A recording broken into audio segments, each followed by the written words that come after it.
Facebook, open groups for men. Quote, there needs to be more than just a few like buttons, from Jack G on the internet. Click. If you hide your smile. Click to say fatherlessness is an illness that calcifies. Click to note the subtle emergence of an inexplicable hard-on. Click to register MLE levels of mawkishness. Click to say 4 pints in, I love you, man. Click to express undiluted wonder. Click to register that in this moment, you're angrier than a caged rhinoceros with an infected kidney, a plastic Perrier bottle stabbing your front left hoof, and a gale rattling the zoo's shutters, making the parrot screech. Click if you want peace, the kind of peace that rests its head like a leaf fallen, resting on another leaf. Click to log cool delight. Click when you see a pic of her Arctic lake eyes, a green chiming sounds in your bones, as if they've been struck with a tuning fork. Click to pluck love from wild fear.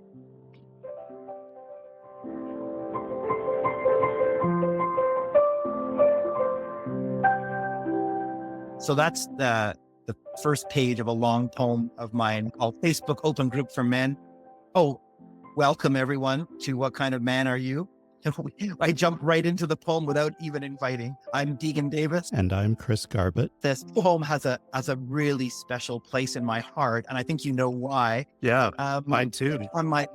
Yes, when I launched the book, you were at my reading, and we read this poem line for line as we've just done here. Yeah, so that was a fun time. And I remember there was a line where you read it and it was like, oh, I was hoping that would be my line. And you're like, you read it then.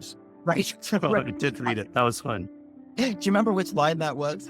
It was like, click to dance the apocalypto or something. Yeah, to dance the apocalypto. Yeah, that was it. We are wrestling today with what makes a man. Yeah, this is a big topic because I don't know about you, Degan, but I felt like we needed to go here because it kept coming up in little ways and in big ways in the other episodes. And I started thinking about, there's a lot of talk about gender in the world now, and maybe too much talk. Maybe too much talk. I'm not sure how many Bono references I can handle, but the idea of gender, the idea of sex versus gender, and the idea of it being on a continuum, a spectrum, the backlash against that, which really wants to say, no, there's one or the other. It leads me to have a lot of questions. I'm not sure I'm going to have a lot of answers. I don't think we'll solve anything in this episode, but I was just going to say, have no fear, because it'll all be tied up with a bow at the end of this episode. Oh, okay. Then I guess it'll be on you to do that, Degan. Yeah. Do you want to say anything more about that? No, maybe I'll just go back to the poem for a moment, just like sure. a little touchstone. Yeah. So I agree with you. Like gender, what the hell? What's up with gender anyway? And we are socialized as men. If you are male presenting, the world is very different than if you are female presenting. And it's very different if you are more androgyny presenting or trans presenting and all the rest of it. But the signals we get when we present as male or female are really different. And that's the social ensemble that we live in around relationships is different. Maybe I'll just talk about this poem a little bit. And these might be little touchstones we can come back to. Click if you hide your smile. That's the first line. And I'm at a conference, at a residency. I'm completing my Master's of Fine Arts in nonfiction and fiction right now. I'm in Colorado Springs. And I'm meeting a bunch of new people here, men and women, and a lot of LGBTQ plus folks. And I notice around the men, I'm getting to know some, but I do have this reserve. I don't know them. And so click if you hide your smile. I'm not presenting a frown or an angry look, but sometimes I bite my lip a little bit. I'm not revealing myself, my facial expression, until we have a conversation and then we see what kind of connection there is.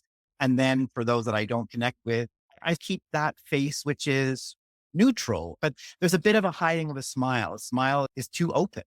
I think that's true for women too, but the reasons are different. There's this joke about resting bitch face, right? But both genders have that. But for women, it's like protection from, The gaze. right, Geez. the male gaze, not the gay people. Oh, no. That's what they can smile at the gaze. Gays. Yeah, exactly. And so for men, it's a different form of protection. It's a protection from shame, I think. Even this first line opens up so much because you have talked about how your enthusiasm has sometimes gotten you into difficult situations. Like people are, whoa, Degan, Yeah. I don't know what your experience is exactly, but you describe that feeling that you put yourself out there and you were like reined in somehow. I have had that for sure. And that's interesting that I would have felt shame there, but shame is curious because it also teaches you the kind of way society works. So in a way, I don't judge the people who did that. It's okay. What you're telling me is that seemed too open to me and I wasn't comfortable with it. And so there was a kind of learning of that script. And I'm just thinking of a scene. Do you ever see them? It was the movie, I think it was called Capote, based on Truman Capote's life and the writing of In Cold Blood. I did see that movie, but I don't remember the scene you're Yeah. talking about. I'm thinking about a moment where I think he's meeting the murderer, right? The convicted murderer. And I think the murderer makes some kind of slight against him, if I'm remembering correctly, which is basically you're so open. And it's played by that brilliant actor who died, you know who I'm Yeah. talking. Philip Seymour Hoffman. Yeah, one of the greatest actors of all time, I think. And he looks at him with steel because in this rendering of him, this presentation, he's been quite open and gay. He was gay, he was expressive. And he looks at him with steely, sharp eyes and says, everybody underestimates me. And there's a kind of polarity, right? An openness and expressiveness. And if you're going to be called on it, F you, everyone underestimates me. And I'm way more than I look. I am Right. not an open book. I remember that scene and thinking, that's fine. And I'd like a middle ground in that. Yeah. So this is where my questions come in because we actually we love that in movies, right? Where someone shows their toughness, right? And so And it's Truman, way too. right. And and one of the things we're starting to see is more female superheroes, for example, or female tough characters. And that's a form of progress. But at the same time, there's this idea of valuing the toughness over all other ways of being, which Right. interests me. Whereas other ways of being can also be useful and valuable. And I think what you're saying is balance people. Sure. Like, Is there a question that you're well, crystallizing this? I think this is a I, idea about, I don't know, strength. so what I've noticed in my lifetime around the changing roles of men and women Mm.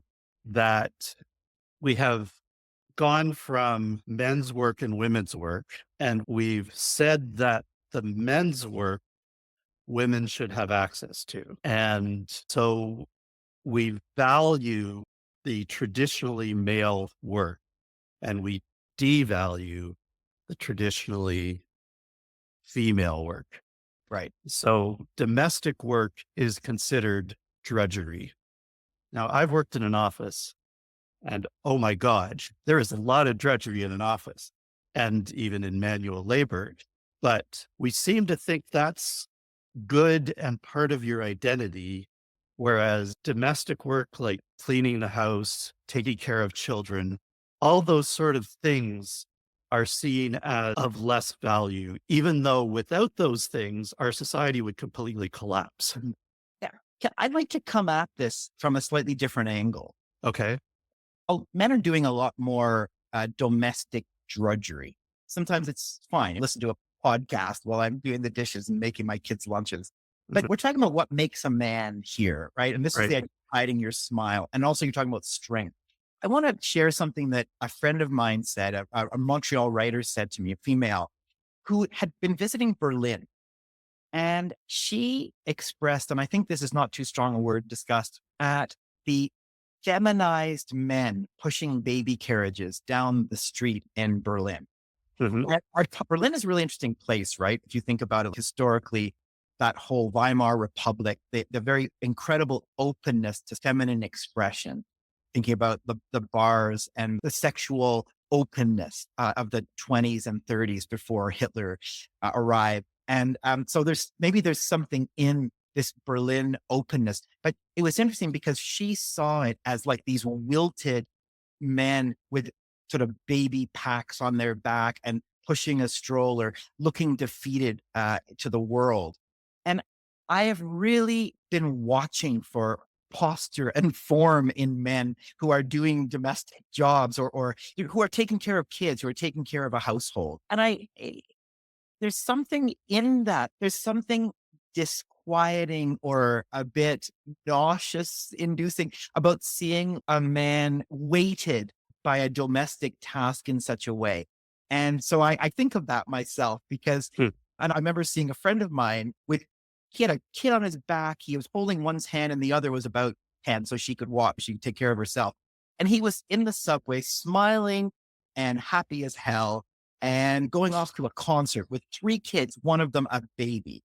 And I'm like, man, hats off to you. I guess all I'm saying, and there's so many things to talk about here, right? What's the socioeconomic status of this person? Are they marginalized in this way? But in Berlin, I think she was talking about middle class, upper middle class guys who Yeah. were in a domestic world. And she felt it was not manly. There wasn't a spine there.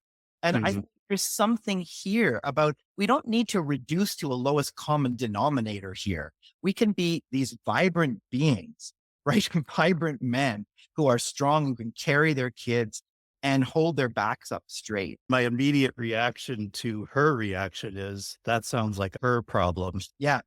To me, men with strollers is pretty normal now. And it's been pretty normal for 20 years. And just to be clear, because I remember talking to my dear friend Stan Draglin, the writer who passed away just a couple of years ago. He talked about being a man in the 60s and 70s pushing a stroller, and he was an outcast for doing it. I'm not Sure. saying men shouldn't push strollers at all. Right. I'm saying what she was looking at was their defeated, wilted nature. Right. And you're right, maybe she's got something on with this. It struck a chord. I would love to do a whole episode on housework actually and the division of domestic labor because As long as I order skip the dishes for that episode. I'll cook. Oh, yeah, you love to cook. Great. Wonderful. That's the thing is there are things I love in domestic labor and there are things I hate about domestic labor. I hate vacuuming, but I love to cook and I love doing laundry. I hate ironing. In my relationship, we do the things we like. And then the things we don't like, we divide up based on who hates it the least. I don't know. I think Uh, what I'm talking about here is performance of gender. yeah. Well, Yeah. Okay. performance, period. I'm not talking about any particular act. I'm talking about the way our body posture is. And that's what I think she was picking up on. I guess the thing is, though, there's her personal reaction. And then there's her personal reaction that is societally informed. What is it that seems defeated about them? They lost, right? They were beaten into submission and now they're like beta males who are whipped by their female partners. And this is as much a stereotype as women doing housework. Sure. Yeah. I guess it resonates for me. I've got three kids and I certainly can complain. It's not that I just want to present as strong. It's Mhm. that I want to take care of myself. And I know, and my 14-year-old daughter knows, and so do my twins who are almost 7. If I haven't slept enough, I am not as good a dad. I am not as present. And so when I take care of myself, I walk down the street, like my lunches are ready if we're going to a park. I'm just more available. I'm more alive. Okay. And so maybe it's hard to take her comments and my comments and then try and say something in a big picture. Although I have heard some filmmakers and some writers suggest this idea of men being, I don't know, overly feminized or just not being men, whatever that means to them. Right. Yeah. So I think it's more that, so maybe in a way it's health. Maybe I'm seeing posture and presentation as like health. And I know when I don't get it, it doesn't feel good. And I'm bent over, not pushing a stroller anymore, but carrying one twin on my back and grabbing the other, and they're screaming for ice creams. And I'm just like, don't have the grace to manage it as well as I want to. You're a single dad, right? Yeah, I have my kids half time, 50-50. So you are playing all the roles, but half the time. Yes. And when you have to do the domestic stuff, you feel defeated when you're exhausted, sure, but we all feel that. Do you feel defeated by the fact that you have to do their laundry or you have to Yeah. make sure their lunches are made or whatever? I think it really just is there about taking care of myself. And Louis C.K., and I know he's been semi-canceled. I'm not fully canceling him, the comedian. He says like this great skit about divorce and saying marriage is good, but divorce is better. And he says, and so when my kids leave, I just pour whiskey on myself for 4 days and then I go and pick up the kids. This type of thing. And so it's how much whiskey I poured on myself. Here I am, I'm away for 10 days. I'm going to be coming back very soon to a lot of that. I'm trying to watch my sleep, make sure I come in. So yeah, I guess that we're now looking at this difference, right? We're talking about the inner and the performative piece of Right. man. And to me, the inner is really just being like a good parent, someone who takes care of things, take care of themselves. And I would love to hear thoughts from listeners about this idea of, because I think a big question to look at too is, how are men doing today? Actually, beginning a novel on that very subject. How are men responding to, I think, to what I'm calling women's ascendancy in large part today? Yeah. And that's why this feels more like a question episode than an answer episode. Well, I still Um, want to tie it all up, but yeah. Yeah. Oh, yeah. You're going to solve gender by the Absolutely. end of this episode. Yeah. So I guess what I think about your friend seeing these men in Berlin, now, I obviously don't know what's in her head, but perhaps what's happening with those guys is if they did look defeated and limped and all that kind of thing, which is, of course, very much a unmanly thing to be, isn't that they've lost a sense of what the script is now because the old script is being rewritten. But were you using in an earlier episode something about building the plane as you fly it? I was talking about how if we don't understand our emotions, which a lot of us don't, people, but particularly men, it's as if we're flying in a cockpit without an instrument panel. Mountains right in front of us, like a divorce or a challenge to our sense of ourselves. And while we go into emergency. And we are in a tumultuous time when some people are ready to rewrite the script.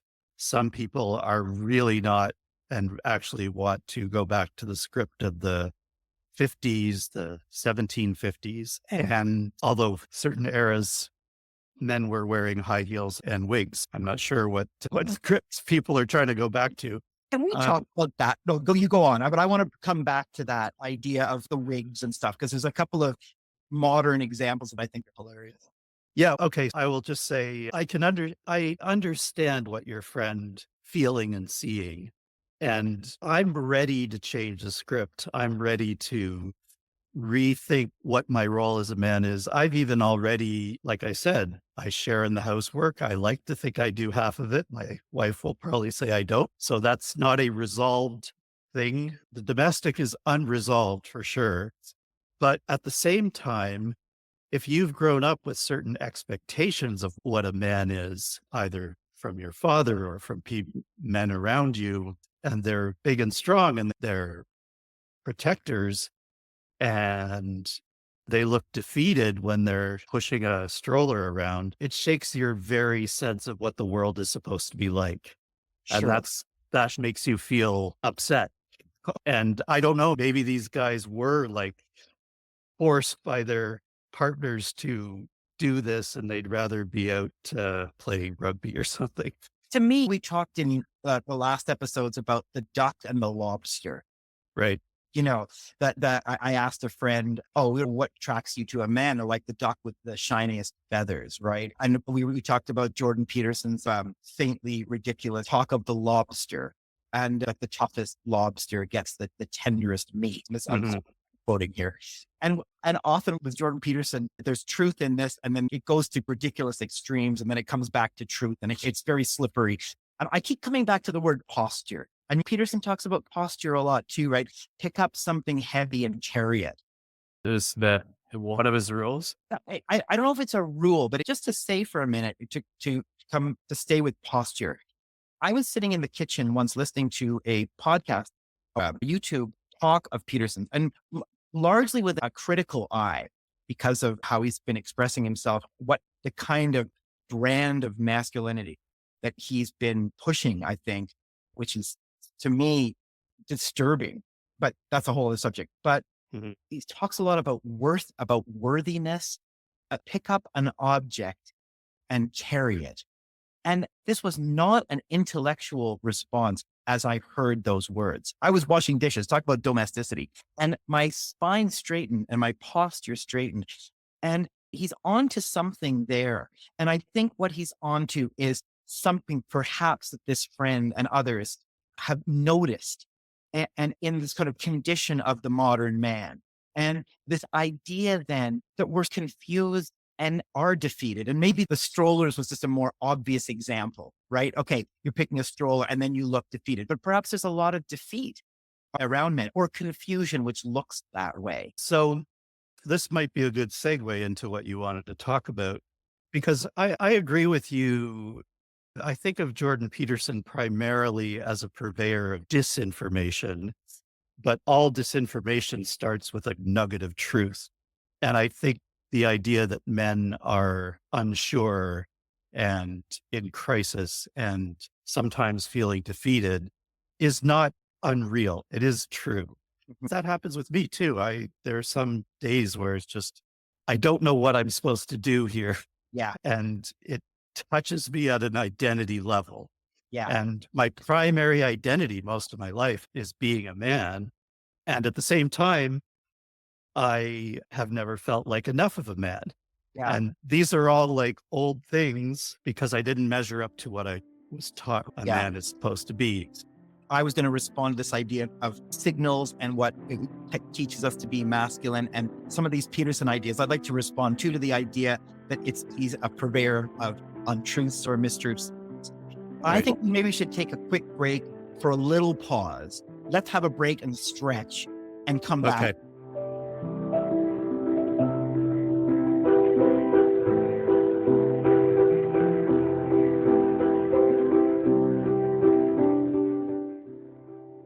All right. We've taken a break, taken a breath, had a little stretch. Yeah. I've had a sip of tea. Is tea manly enough? Should I be drinking coffee? Depends. Is it like Jack's hard tea? That doesn't sound very manly either. Or is it Nigel's nasturtium blend? Echinacea and lavender, which actually sounds pretty good to me. But anyway, no, it's just regular black tea. We were talking about this idea of lobsters and ducks, and there's a contrast between the crustacean and the strongest lobster gets the Mhm. so gross to me, tenderest meat. But then your friend said the duck with the shiniest back. And so if you're switching animals, you actually have something completely different, right? You have the bird world where the men are the pretty ones. And this is what really, and I've worked at a university for 20 years and I interviewed a lot of scientists. One of the things one of the scientists said to me was, we have to be really careful in anthropomorphizing animals because female black widows will kill their mates. Same with praying mantis. And it's, oh, we're not insects, but we're crustaceans. Come on, we have Uh-huh. to be really careful with all of this. And the same with, are we going to go to ducks and are we going to go to robins and cardinals? And that's a completely opposite thing where the males are the ones who are adorned with the pretty colors and the interesting body shapes. And most of the females in the bird world are gray. So what the hell is that then? But to me, what I find interesting is that the simplistic animal, whatever, of men and women in the courting dance using animals. It just like how similar it was. Yeah, they're going to have different ways. A peacock has a particular way. This Right. bird has a particular song. The lobster has the bottom ocean strut or whatever, right? Right. But to me, they're pretty similar. Like this piece that I think Peterson is getting at is it's a show. You're right. It can be a prettiness, right? Mhm. And then, let's be honest, there are some gorgeous men. In fact, I had a friend who in high school was, in a sense, so beautiful that he ended up growing out his beard and his long hair so he could mask that because he got bullied for it. But I had a beautiful face. That is an attractive feature, but it depends on how you play it. It's funny, and I'm not an apologist here for Jordan Peterson, but I actually think at core, he's touched something that resonates with me. And I can only really speak for myself. And it's the sense that for me, I grew up more in that kind of expressive mode, more feminine energy. Right. I can say how that happened. One of the lines in this poem is fatherlessness is an illness that calcifies, right? Mhm. Calcifies in your blood. And I didn't have complete fatherlessness, but like we talked about in the early episode, I wasn't led through in the way you were, how to string a fishing rod Mhm. and use the lures, et cetera, et cetera. And so I had this sort of feminine energy. And since in the last 20 years, it's been really important for me to consciously build up this masculine energy, not just for perform. Maybe it is partially for performative because I'm wanting to be in the world as someone I'm happy with, but it just feels right. And so when you talk about the misinformation of Peterson, certainly there's a lot happening now, which I think is very angry and very concrete. And there's not a lot of room. It's interesting. Peterson began as a therapist. He was a researcher, but he was an active therapist for a long time. And I really do not feel that sense of listening from him, that sense of the openness of what a therapist has as part of their being. But he has different things he wants to do now. But I do think at core, some of those pieces weren't misinformation. They were this idea of, yeah, there is confusion. And he was seeing how maybe it is this droopiness or this kind of sense of defeat in men and saying, hey, pick yourselves up, clean your room, pick up a load, do this. And it resonated. Let's be honest. Because you and I, after our last podcast, were sitting in a bar and we were talking to a guy who used to be a big Peterson fan. He was saying how much he got out of him and how he feels like he's off the rails right now. And so I think I just want to say this. I think Peterson touched on something in the zeitgeist and it really connected with a lot of people. And I'm talking not even about gender. I'm talking about people who were transitioning. I'm talking about women who have come up to me a number and said, I really like what he's saying. In fact, I met someone on the plane coming to Colorado who had all of his books and we talked about where he's going now and what's problematic. So anyway, I think what we're maybe uncovering here, or what I'm wanting to uncover throughout some of these episodes is what is the state of man today? What makes up a Mhm. man today? And where are we feeling like out of sync, out of step, or out of place with who we are and society? I would actually say that Jordan Peterson is worse than misinformation. I would say he does disinformation. Mm. I think that he has talk about someone who's calcified. He has picked a lane and he, as you say, he doesn't listen. He yells. Yeah. I don't, I went down a Jordan Peterson rabbit hole a long time ago and found him not very interesting, although he had a suggested reading list, which I checked out, which has some interesting books on it. But that was like back when he first became controversial. And I thought, oh, this guy's just a conservative. We should just ignore him because he doesn't. His whole thing where that got him notoriety was like just stupid, really. But I don't want to get into that. We can leave him. We can leave him. Yeah. I think He has, and that's why I think we need to leave him aside because this is the last I'll say about it. He's got an agenda now, right? It's very clear. He's capitalizing on this male uncertainty, and he put out a book of 12 rules for life as if following rules is the answer here. And it's a very hardened look at the way the world works.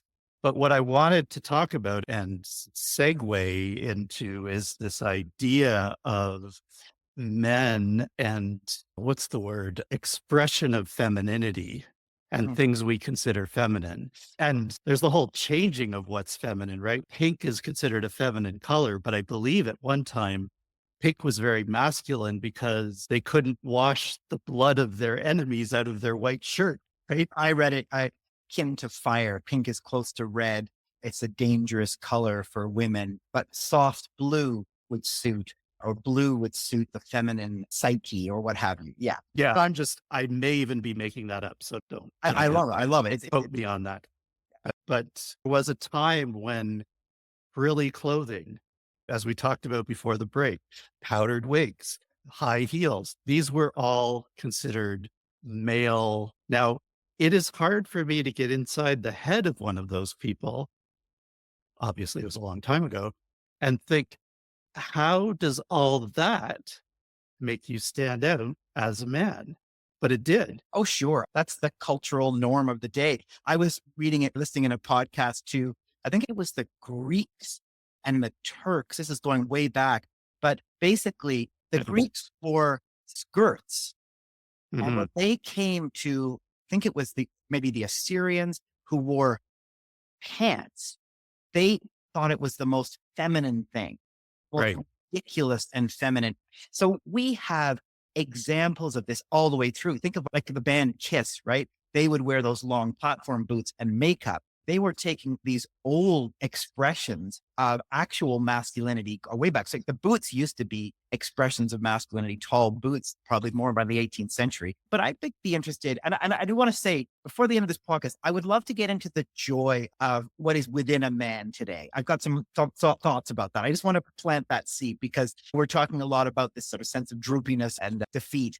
But today, yeah, to me, it's just there are norms, there are fashions, there are the mores of today, and you fit in them or you don't.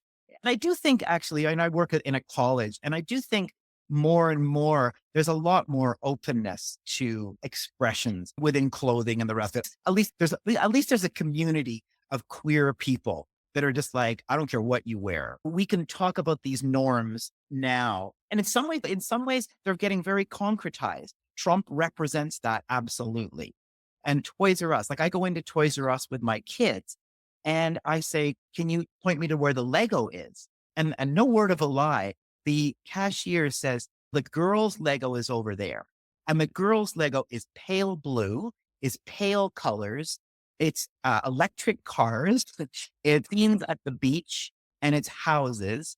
And the boy Lego is Star Wars, Harry Potter, dark colors, cars, planes, Indiana Jones kind of thing, dinosaurs. Right. And this is capitalism is rolling along here and saying, it's almost like we're going back to the 1950s. So we have these two forces, right? We have this Trumpian force of let's go backward to the 1950s. And then we have this remarkable ascendancy of gender fluidity and different expressions of who we can be. But they're at war. They're absolutely at war. And who knows what will happen. They've had war declared on them, I think. I don't think anyone who considers themselves gender non-conforming or something like that Mm. would consider themselves as having gone to war, but they do feel attacked, and They are attacked. and You it's know, not. they Yeah, are. absolutely. Yeah, that's my point. Is it's not their fault. Uh, This yeah, is no, you're right. But a country someone declares war on a country. Poland did not. Czechoslovakia in World War II, they were invaded. right. Yeah, Followed up. I mean, so yeah, you can. I just wanted to make that. I mean, I guess maybe where I stand is that some people think that there's some sort of weird agenda that trans people that want everyone to change their gender, and 90% of the time they would just want to be left alone, Yeah, just like anybody. the choice to affirm your gender and internal sense of gender is the bravest move I think a human being can make Right. on Earth. And the idea that there's an agenda is so foolish and ridiculous. It reeks of QAnon and fear, right? You talk about homophobia, transphobia. It really touches something profound in people's psyches. But the idea that it's a conspiracy, the idea that the kids who are growing up and saying, I do not feel like the script around me is mine. Right. And there's a beautiful line in that series, Transparent, where someone says, oh, you've changed. And it's no, actually now I'm myself. Hmm. Have hidden myself this entire time. I have not changed. Now I am myself. And it's better than that. And it's so powerful. So I just to say that the bravery of someone who is expressing their trans self I'm in awe of it. And I think we need to protect them and celebrate them. And there's nothing Yeah. insidious going on. That's just that fear. That's our fear. And treat trans people as human, for God's sake. They're not magical. They're just freaking humans who have a certain thing about them that's different from what my experience is or your experience is. Let's I'm say, not gonna, yeah, let's say that. sexuality. Can I just say, and I had talked about joy. Can we Mhm. talk about the joy of being a man for a little bit? Can we save that for a second? Because I have another question that Oh, sure. comes more out of this. Absolutely. And I want to, because it follows on transitions and people who are a different gender than the one they were assigned. I want to talk about nature, nurture, and again, these are questions I really want to know the answers. Maybe they're just questions that don't have answers. But when we talk about gender, what are the things, and of course, comes out of feminism, is this idea that gender is constructed. And so if that is true, and I'm sure there are people who have spent a lot of time exploring this. If that is true, why are little boys so often attracted to trucks and little girls so often attracted to dolls, even without any kind of prodding? The other part of that is, why are there people who so reject the gender they're in that they're literally not that? Like trans kids. If gender was constructed, I don't think trans kids would exist. If gender was constructed, I don't think trans kids would exist. What I'm saying It's is, interesting. if you're a trans kid, Yeah. you're, let's say you're born and assigned female, and all the societal stuff and all the parental stuff is throwing dolls and frills and pink stuff at you. And all you want to do is be a boy and play with boys. And I think it gets more complicated than this. I think these are really like primordial questions around how we emerge, like how we come into the world, and then what we're very quickly taken with, seeing a truck and being like, I want to play with that, versus perhaps a doll and the nurturing piece. But I think both can very much be true. I know a friend, and I'm cautious talking of, I'm not going to name anyone I know who is trans because we have Pierre Poilievre, we know with pretty much an anti-trans agenda. We have Alberta Premier Danielle Smith with an anti-trans agenda. We have school boards literally beginning to tighten up and chill the expression and freedom of trans kids to express and use their own pronouns. There's movements for needing parental approval. These kinds of things are happening, right? So I'm not going to name any names because I don't feel it's a safe environment and it's getting more unsafe. I know of a trans child who's around 9 or 10, born with the sex of a boy, who knew very early on and expressed very clearly early on she was a girl. And she is a very tomboy, if to use that old expression, girl, right? Someone who is full of energy in terms of for sports, for cars, for games, for all the kind of traditional masculine boyish pursuits. We have this complexity in that. you know? I agree that it's complex. And that's where I'm wondering where the nature and nurture come in, that this is literally the reason I wanted to do this episode. It is based on this idea of there are people who are born and assigned a certain gender, and they know from basically the beginning that they're not that gender. Mhm. And so is it true that gender is constructed then? This is a really good question. I think it's a two-way street. I think gender is constructed in the sense that when my twins, son and a daughter, go into the Lego, right? Right. When they go into Toys R Us, they see what is being presented as That's feminine right. or masculine. They're And sent in so different directions. Yeah. they are. But yet, if we're on a desert island, gender doesn't exist. We have the trees and a koala bear or whoever's on the island to connect with. But I say that in the Facebook poem later on, maybe I'll quote it really. 'Cause one of the lines in the poem later is, click to register that gender exists only in relationship and is as unfixed and unbounded as water. But we don't exist outside of relationship, right? We Right. don't on an island. But just to say, I think you asked the nature nurture. I think that there are, what's the word, predilections, or there are natural interests that a human being comes into the world with. I see that Mhm. with my twins because I've got a kind of case study here. I'm their dad. Their mother is their mother. Their genetics are extremely powerful, and Mhm. they're very different, and they're twins, Right. fraternal twins. But I think that they'll come into the world with a set of interests and curiosities, and they meet this Lego kit, and so the world interacts with them, they interact with the world.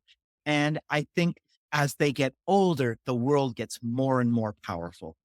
More Mhm. the messages get clearer and clearer. And just to give an example of that, in terms of my twins here, I was listening to this great series of books called the Merlin Mysteries Treehouse series by Mary Pope Osborne.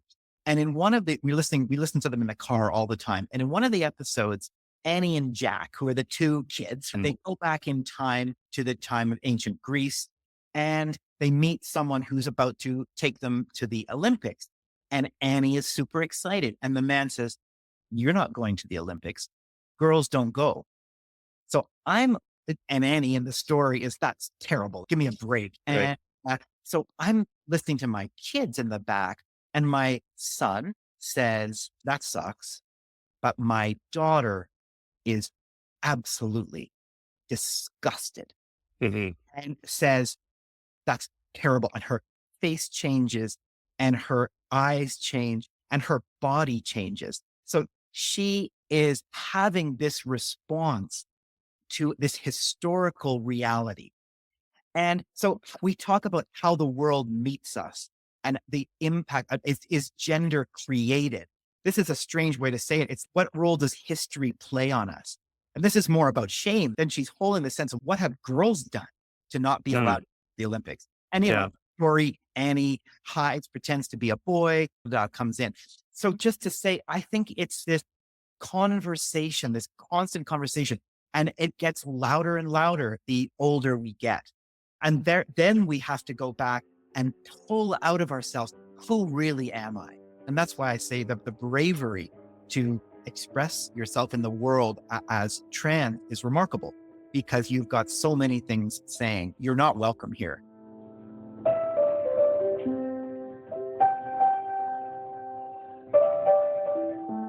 Yeah. That's really helpful. We have to get the Yes, joy to come. we will. We will. And in fact, in transitioning to joy, I want to just point out that drag queens are a slightly different thing, but also gender nonconforming.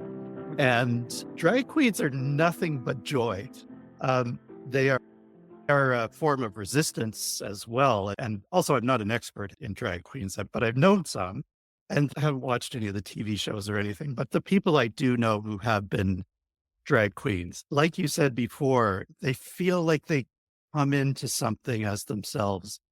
And it's not even necessarily their real self. Sometimes it's an alter ego, but Yeah, it's um, absolute performative. Yeah. but they come into something that is really something they've wanted to be.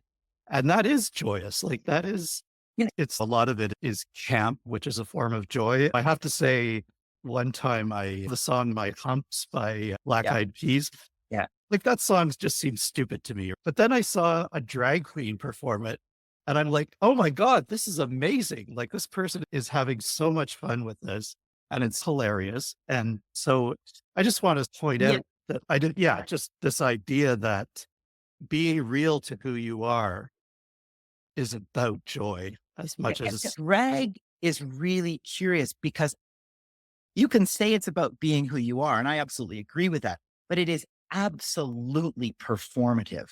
true. And it's performative in the way that I think it wants to bring, it wants to, a drag performance, among other things, among pure singing, dancing kind of joy, wants to put in relief our ridiculous and concretized ideas of gender. Right. And whenever I go to a drag show, there was one here on the camp. It's funny. Here I am in Colorado Springs. It's one of the most conservative places in Colorado. And there was a wonderful drag performance. I'm actually looking at where it was. I'm across the street from where it was. Right. And I was joking with someone, half joking, do we need to have a security detail here? Yeah. This is a very conservative part of America. And it was a wonderful show. And to me, the dominant feeling was, let's play here with gender and take all of the assumptions of masculinity, all of the assumptions of femininity, even, and blow them into a wild constellation of stars.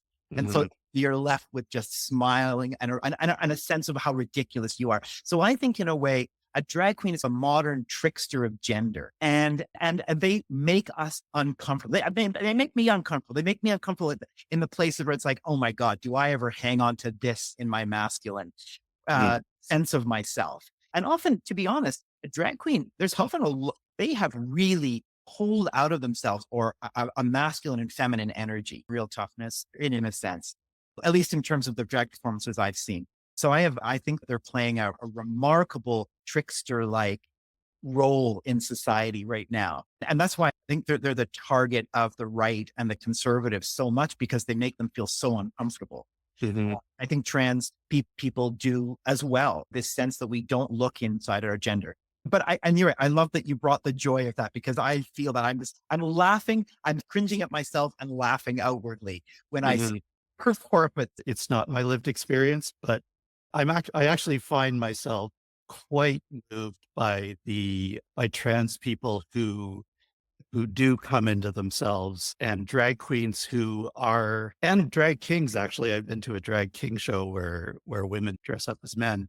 And I'm moved by that because they are people who are willing to go there. It's not just coming into themselves, like you said, with drag queens and kings and queens. They are performative, but they're doing something that feels so valuable to me.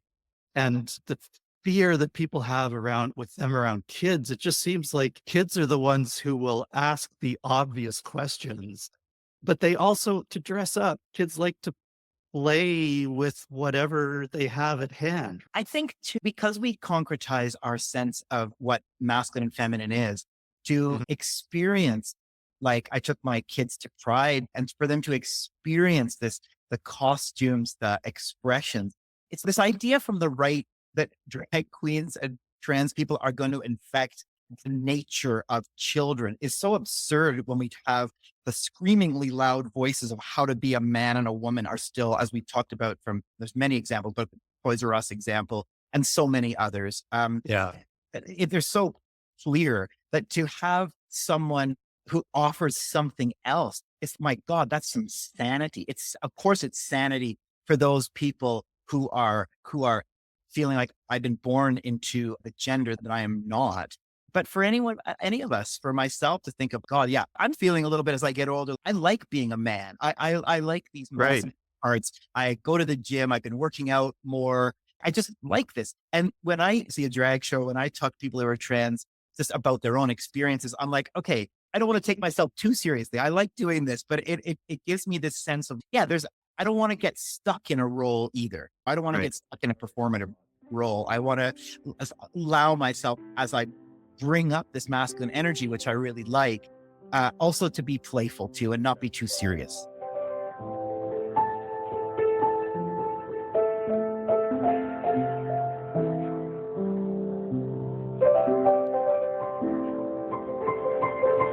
Well, this might be a kind of segue into that. Degan has pulled out a book. I pulled out a book. I pulled out a book. Okay, and I'm going to share a story here. We have both seen the TV series I Love Dick, Yes. which based on the Chris Kraus book, which I haven't read, but I want to, created by Jill Soloway at the time, Joey Soloway. They're going by Joey Soloway. There's a scene in that which I think about at least every couple of months. This is probably one of my favorite scenes in television. And the actor Roberta Colindrez, I think is how to pronounce it. And I don't know if they go by they, but I'm going to say they because there's a kind of androgynous to the character. Fluid gender sense to her, yeah. Absolutely. To them. Yeah. And so in short, this person has been sending out flyers to anyone in Marfa, Texas, which is kind of its own interesting place because it has an arts colony, but yet it's surrounded by a lot of cowboys and what you call ranches and sort of masculine culture. And so, spoiler alert, turn this off if you're in the middle of this and you don't want to hear this. We'll call them Roberta. I'm not sure their name in this series, but they create a dance of men and they hand out flyers and say, come and join my performance art piece. And they get some of the artists, they get some of the cowboy, they get some of the oil men working around. A mix of men come and join Roberta. And the scene begins with them at the front, behind this wonderful ragtag mashup of men of all kinds. And I'm going to read the opening line about this art project. What we're going to do today, gentlemen, and you can hear the drums behind, right? There's a kind of Mexican style band and the drums beating. Yeah, it's a little bit of an indigenous feel to the drum beat too. It has that ceremonial drum sense. Yeah. What we're going to do today, gentlemen, is offer up our beauty. This is a beauty dance. And they're moving in rhythm, just gently moving their feet back and forth. And then the rhythm speeds up. And there's this queer cowboy leading this beautiful, mesmerizing, steady, manly, expressive dance, which in one moment is just moving back and forth. And then there's a fist shaking. And rhythmically, it's like a kind of art piece or a ceremony. And after about a minute, you can feel the ripples of this movement through those watching. And I think what's striking me about this is it is a very masculine moment. You had said it's a very masculine dance. It's a very masculine dance. It's steady. It's rhythmic. It changes its rhythms. So it's not just a military kind of beat, but it's so contained in a way. And there's something so compelling about this group led by this queer cowboy, this cowboy masculinity. Right. This is How they. Thank you. Yeah. And it is because most of the people watching are women. Yeah. And when they're invited in, it's, I don't want to say hesitant, but it's gradual. Yes. And they never actually join with the men. No. They kind of come up closer and they are enjoying the hell out of themselves with this.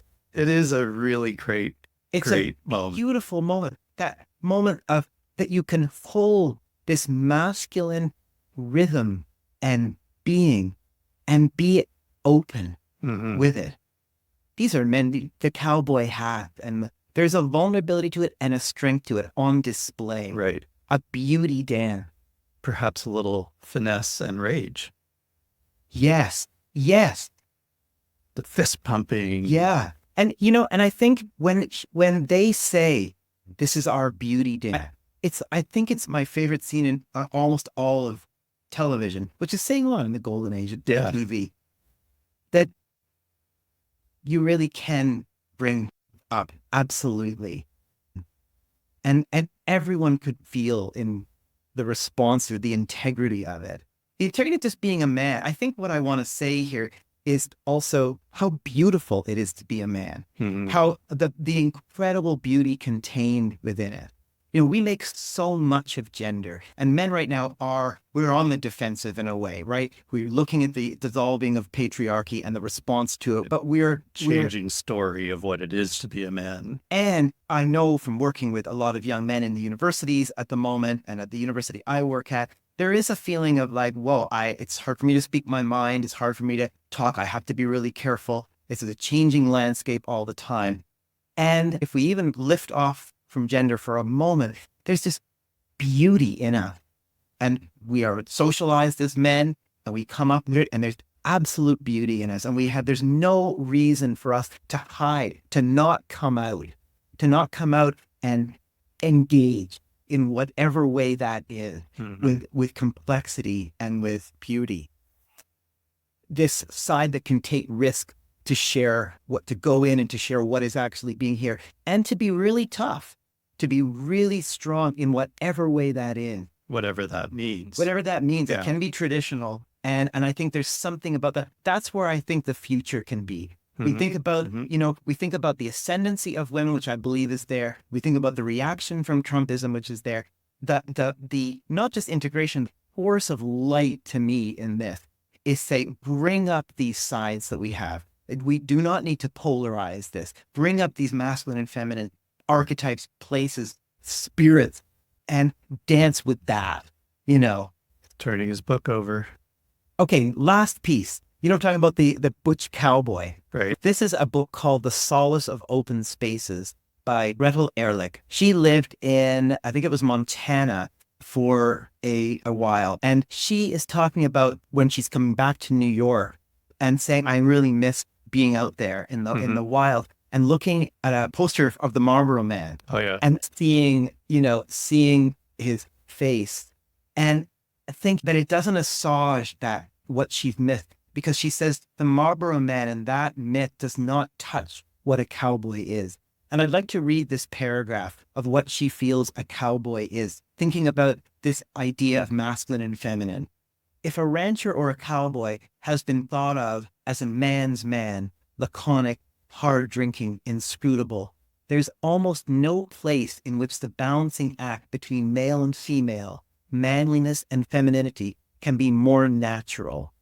If he's gruff, handsome, and physically fit on the outside, he's androgynous at the core. Ranchers are midwives, hunters, nurturers, providers, and conservationalists all at once. What we've interpreted as toughness, weathered skin, calloused hand, a squint in the eye, and a growl in the voice, only mask the tenderness inside. Now don't go telling me these lambs are cute, one rancher warned me the first day I walked into the football field-sized lambing shed. The next thing I knew, he was holding a black lamb. Ain't this little rat good looking?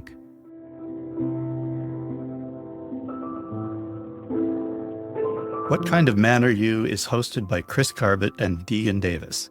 Produced by Chris Garbett at VQC Media. You can support us at buymeacoffee.com/Chris Garbett.